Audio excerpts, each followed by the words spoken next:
Good morning everyone. So চলে এসেছি আবার একটা নতুন মিনি ভ্লগ নিয়ে। সেদিন ছিল 21শে ডিসেম্বর আর আমি যাচ্ছিলাম আমার মামা বাড়ি। তো সকাল সকাল রেডি হয়ে চলে গেছিলাম স্টেশনে।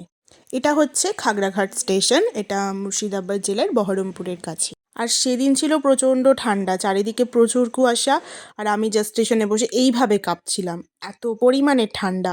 সো ট্রেনও চলে আসে আর আমরা উঠে যাই ট্রেনে, আমি, মা আর ভাই। ট্রেনটা কাটোয়া স্টেশনে কিছুক্ষণ দাঁড়িয়েছিল, তারপর প্রায় ওই 10-15 মিনিট পরেই কাটোয়া স্টেশন থেকে ছেড়ে দেয়। যেতে যেতে আর সেরকম কিছুই খেতে ইচ্ছা করছিল না, একে তো ঠান্ডা, তার উপর সকালবেলা, তাই দুই ভাই বোন 2 প্যাকেট পপকর্ন নিয়েছিলাম, এটা বেশ খেতে ভালো ছিল।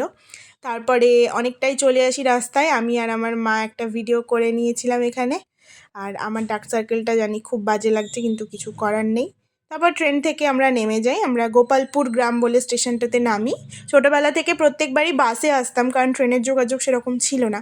এখন ইদানিং ট্রেনের যোগাযোগটা বেড়েছে এবং এই স্টেশনে আমি এখন নামি।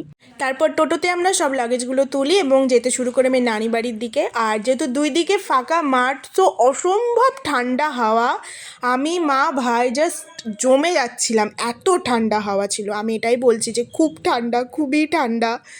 সো নানির বাড়ি গিয়ে আর সেরকম কোনো ক্লিপিংস আমি নিতে পারিনি সবার সাথে দেখা করে। সো এখনকার মতন এইটুকুই আজকের জন্য। আর এরকম মিনি ব্লগের জন্য আমাকে অবশ্যই সাবস্ক্রাইব করো, লাইক করো, কমেন্ট করো এই মিনি ব্লগটা যদি ভালো লাগে। So by.